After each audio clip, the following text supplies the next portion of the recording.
Glad everybody came out to support us. I'm glad. I'm really grateful that I need a horn, one of them horns. No, but seriously, I'm glad that everybody came out. To support this situation with me and this fight with me and Jermain Taylor, and it's a dangerous fight. I could have pressured for the IBF mandatory, but instead, through Richard Schaefer and myself and Arnold Joseph, we asked for an exception to not to fight Suleiman or Solomon or whatever his name is, and to fight Jermain Taylor. And I think that that's the first step to show that I'm living up to what I promised the boxing world and of course myself. There are 3 fights that I'm looking to do in this year in a little time, like the old fighters done in the 40s and the 50s and the 60s. Things are better now. If the TV can support the dates, which I've just signed, if those who don't know, an HBO exclusive deal as of last week. I believe I was told that I was the second, along with George Foreman, being the oldest fighter that HBO have ever signed in the history of boxing. I'm making history even not throwing punches. So I was glad to be able to hear that news, and perfect timing to always want it on paper. Remember, I always believed I was an HBO fighter. Might have fought on Showtime 2 times in my whole career out of 18 years. And to now at this stage in my career, the last year, that I've promised to my mom that I wear hair and never takes it off unless I'm trained, of course, and taking a shower and sleep. And to get that, to seal dates, pay-per-view dates, all 3 fights, is something that I think that, should be at least reported to those who knew my struggle of trying to get on paper with a major network, knowing that, hey, I can take a vacation in between this date, I can take this, I know where I'm going at. I know if I continue to win, I know what I want to do. I know that I'm secure now. I have an insurance policy that I really never had in my 18 plus years of boxing. So whatever that category of 3 fights at that particular time, whoever it was going to be, I was willing to do what I set out to do. Tito is Akapa with Winky Wright come May 14th or 13th. Glenn Johnson and Tarver rematch clause for June. Jermain Taylor out of those 3. Stooges. Curly is left. See, because he's the one with no hair. So he's next. As the promotion says, next in line? Yes, he is. Behind the 20 that came before him. It's up to Jermain Taylor to prove that he's next in line to be the undisputed middleweight champion of the world. And let me tell you, I think I'm going to hit all of the questions really and just run it off as I always do with my mouth and say to y'all is that fights been reported on and off, and it was that way. But what I wanted to do, and I talked to Bernard Fernandez, he's from Philadelphia. And I must say he gets my ear because he's from Philadelphia and he's right there. I came right out of the negotiations being $1 million more serious about this fight to happen with the very first offer, knowing from my information that the most he ever made in his career, or Team Teller, was $600,000, maybe give and take some change here and there, but not 7, not 8, not $1 million. And to come out and to look at everything and say, look, I'm going to gamble on myself. And I'm going to offer him to leave any speculations that I really don't want to fight because I'm offering him $300,000. So I wanted to take away from one individual in his camp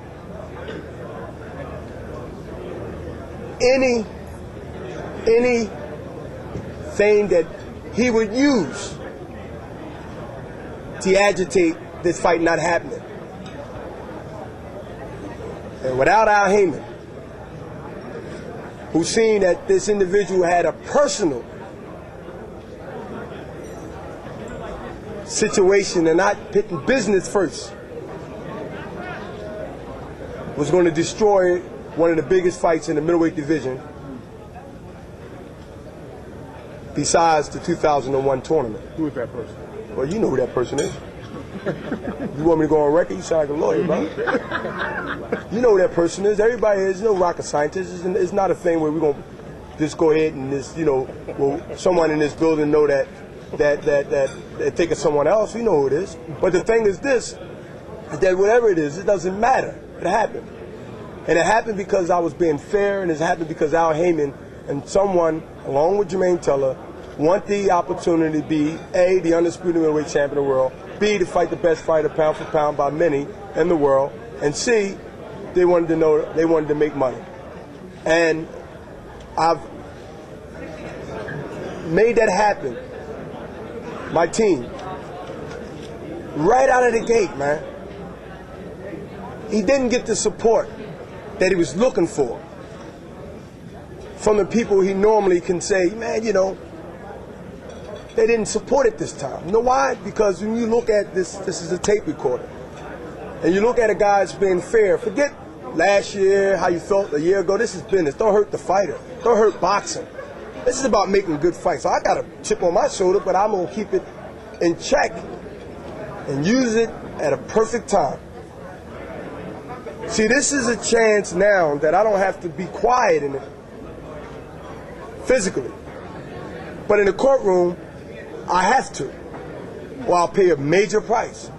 In society, I have to be under control, even if it kills me, because I have to. Because I've learned from not being in control of my emotions or myself. 5 years, I've learned. So now I look at, I have to be smarter than that individual. And that's why this fight happened. And it's a fight that I take all fights personal. But this one's extremely a fight that motivated me more than any fight that I ever fought in my 20th defense or 18 years of my career. Because in this fight, it ain't no objections. It ain't no overrule. And it ain't no jurisdiction. I am the judge and the jury come July 16th in that ring. This ain't lawyer stuff. This is me to be able to get my vindication. And it is unfortunately for him and his family that he got to be the whooping. Anyone has a question about my motivation? Not now. I just took it away from you. I answered it before you. I answered it for you. I answered it for you. See, that's the greatest thing that I can have. Every time I fight, either someone close to me pass, Johnny Samples, All-Pro, 68, Super Bowl, played for the Colts, buried him yesterday. I was a guest speaker. He was my friend. And anybody that knows Johnny Samples, the late Johnny Samples, who we buried yesterday, funerals from 9 to 4 in the afternoon, Jim Brown, all the greats showed up. We connected because I heard a man speak as he did and ask questions, who is this guy? And then the history revealed themselves to people saying to me, Johnny Samples, all older people, of course, in their 60s and 70s, some in their 50s. What? That's the athletic side of him. And this is what I'm going to establish in my life. I've said it many times, Eddie, and I've said it many times, Bernard. When I leave this game, I'm trying to do everything that I can to take away any doubt of what kind of man I was, not only in the ring physically, my stats will reflect what kind of guy I was in the ring. That's easy. Whatever happens July 16th. But when I asked who's Johnny Samples and the way he was talking on the radio, who's this guy talking this way? And they said he talked that way in the 60s. I said, a black man talked the way he talked in the 60s? Yeah, we had Martin Luther King, great man. We had the Satchel Paige, but it was very few. They said Johnny didn't talk like that after he won the Super Bowl. And it's about 8 or 9 people here have been following me for the last 10 years or more that know Bernard Hopkins talked before I became the undisputed middleweight champion of the world. Know that Bernard Hopkins put his neck on a limb against all advice not to do, going down to the police that fled the building in 1999 to speak of the Muhammad Ali Act, when most fighters of status didn't even go. That's me. You can't alter those guys. These people that come, the Bill Russells, the Johnny Samples, I put him in that category. I put him in the Satchel Paige, the Bill Russells, the Boston Garden area, the Boston Massacre area. Can you imagine playing on the court and your own fans spitting on you, calling you nigga, and you trying to win an NBA championship for them? That's Bill Russell, man. You seen the documentary. The Jim Browns of the world. If I can snatch 1/3 of these individuals, they can't never be duplicated. But if you can learn something from them and have the courage and have the sense and the endurance to take all of the left hooks in the right hands and the wrath of the other people that's going to come down on you for being the way you are. Remember, this ain't just a thing you just go out and say things and okay, they're going to cave in. My life has reflected what they have done, but only in my era. And that's why I feel that come July 16th, like any other fight, it's not all about me. This fight encouraged a lot of people for Bernard Hopkins being the way I am, that I probably never meet in life. Because a lot of people want to speak, for whatever reason, for whatever situation or topic. Corporate America, office, at their job, a lot of people want to speak, but for reasons that they can't, I speak for them. And that's why I'm the people's champion. That can get out in any city and be embraced like Muhammad Ali can do today. That's more important to me because this is going to pass. One way or the other, this is going to pass. You stay around long enough, you're going to lose. It's in anything. But I know that in life, and I know that in boxing, that's not a long life career that stays with you until you die. I know that doesn't happen in any sport. But I know one thing that I am left with when it's over. As I look at Johnny Samples in his casket, that everybody that came, there were over 300 people at a funeral. He was a man. As the flower said, a real man. A real man. Not a man because you're a man. No, a real man. Now, let the evidence show why you're a real man. I'm hoping that I will reflect that when it's all said and done. When I'm not retired, but dead. Because we all got to go. Just win. This fight means a lot to me. When I beat Jermain Taylor, I shut down Lou DiBella's company. So I get 2 KOs in one night. That's his last horse. Ricardo Williams, we know where he at, unfortunately. So I get my revenge, because we all have that devil in us when we want to have revenge. It's human nature. But I get to get 2 KOs come July 16th. I get to put him out of business. Where he need to be. And I mean it. That's my motivation. Any more questions? Well, no questions for the first time. Okay, well, I have one question for you, Bernard. The last time I heard you speak like this as far as the revenge factor or really wanting somebody. With Tito Trinidad. No. With William Joppy. When you fought William Joppy. I punished him. And you punished him. Is you going in with the same kind of mindset similar to that? I will punish Jermain Taylor just as well. See, because I think see, you got to remember, I'm continuing, this ain't a Lou DiBella fight, but I'm going to let you know what motivates Bernard Hopkins. I'm being honest. And I'm letting you know that this is the only way. This is the only way I can get my vindication that I didn't get in court yet. we still, you got the higher, you got one more step, the higher court. But I know in my arena, this is Exhibit E, and this is the other exhibit. And I get a chance to go ahead and be the judge and the jury in one night in my arena, in my courtroom, come July 16th at the MGM Grand. So, yeah, I want to stick pins in him. It's not going to be quick. I don't want it to be quick. Because I want to show that here's a 40-year-old guy and a 20-something-year-old guy trying to keep up with me. Then vice versa.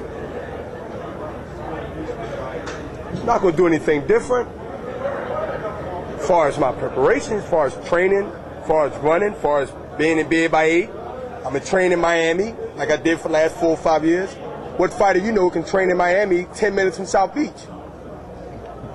See, I'll lock this up. When I'm going camp, I'm incarcerated. I'm on D block. You know that mural they just did up Greater Fort? Anybody read about a mural they just did of me in Greater Fort? A 60-foot mural in Greater Fort about a month ago? Nobody read about that? It's crazy. Kelly told you about it? No, you tell me. Yeah, it was huge. It was huge. When I go to camp, I go away and I can be anywhere in the world, no matter what's going on, and block out no matter what the surroundings are and train like I'm somewhere up in no man's land, Big Bear or whatever. Very few people can do that. Shut everything down and not see what you see out there what a normal person might get into or see. Maybe that comes with age, maybe that comes with 18 years in the business, maybe that comes with knowing the potholes that you can fall in that can not only personally can wipe you out, but physically wipe you out. Oh no, could it be dangerous to go with a revenge motive like that? No, I think with dangerous, I think, Tim, is that to go in there without any motivation other than just win is not enough for Bernard Hopkins, because I've been winning for over a decade and I need more without fabricating or making up something to win. I have something that's been reported throughout every boxing newspaper or website in America to motivate me than just winning. Because sometimes you can get bored just winning. Sometimes, now think about the logic of the psyche of a guy that got to continue to even get tired of winning. When he don't do the things that he normally did when he was climbing up to the ladder. That's why guys get knocked off and lose. Because evidently they got tired of winning because they didn't prepare themselves like they did before they became champion or number one contender. So I need other incentives to motivate me. This one is real. The other ones was real. One was my mom. There's a lot of reasons that a fighter and an athlete need to continue to show that they're the best. And I must say that adversity has been my biggest plus for me to be motivated. I'll never forget, in 1988, I had a negative comment towards me from a guard that said the words he said based on the statistics of you leaving the penitentiary at 22 years old with the GED, with 9 years of parole to walk off. I'll see you in 6 months. Why 41, 45? Now that's a negative statement, right? Tom Hauser wrote about it exclusively. So did a few other people. What did that motivate me to do? This ain't boxing, life. Not only did I walk it off, but I never came back as Wild 41, 45. That's my motivation, Tim. I wanted to prove, which is in my demeanor, in my heart, that's my God made. This is my personality. You said I can't do it? Watch it. 9 years, GED, 8 felonies. And they just put a 64 mural up in a wall in the gymnasium of me. Yes, it's a documentary, a book, a movie. It's coming. You heard of Charles Dudley, played Rock, who did 5 years for manslaughter? I'm talking to him right now. Haven't signed nothing. I'm hearing everybody. It's too big to play you. Yeah, he's a good. No, he's a producer. He's a producer. He did with Jackie Collins. He did the movie of the Jackie Collins thing. No. He did the movie with Against the Ropes. Against the Ropes. Rock. He's Rock. Charles Dudley. You never heard of Charles Dudley? Boy, he could play Rock. I know that's cool. I understand the humor. But the thing is that my story is reaching non-boxing people that just in the movie business. Because if there's any poster boy for American Dream, And also older athletes. One more question, then we got to. I mean, if any, listen, if any person in the world is a perfect example of how great this country is, and the word American Dream, they recognizing that now. Because my story now is starting to leak out to non-boxing people. Talking about Hollywood people don't get jack about boxing. Thinks the opposite of boxing. Don't want nothing to do with boxing. But the story of a Bernard Hopkins, who never gave up, who was his own man, not only not giving up, but he came in the industry and not only stayed out of prison, but he became his own manager. Manager of the Year at the BAA Awards come in May. George Foreman and myself was the only guys that received that. Made history again. All this is footage for something that's going to be big after my career is over. And you know what? The greatest thing about it is that Don King and any other promoter but me got my rights. And it's called royalties. Oh, I learned about those royalties. You know, my daughter is 5. My ears will receive what I do today. How many fighters can say that? Thank you. Stand on the chairs, guys. Front. Don't stand on the chairs. Don't stand on the chairs, guys.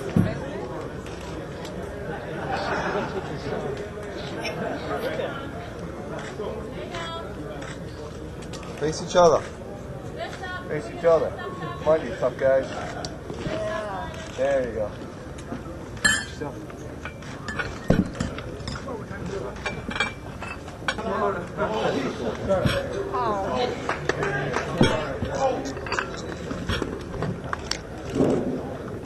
Wow. No.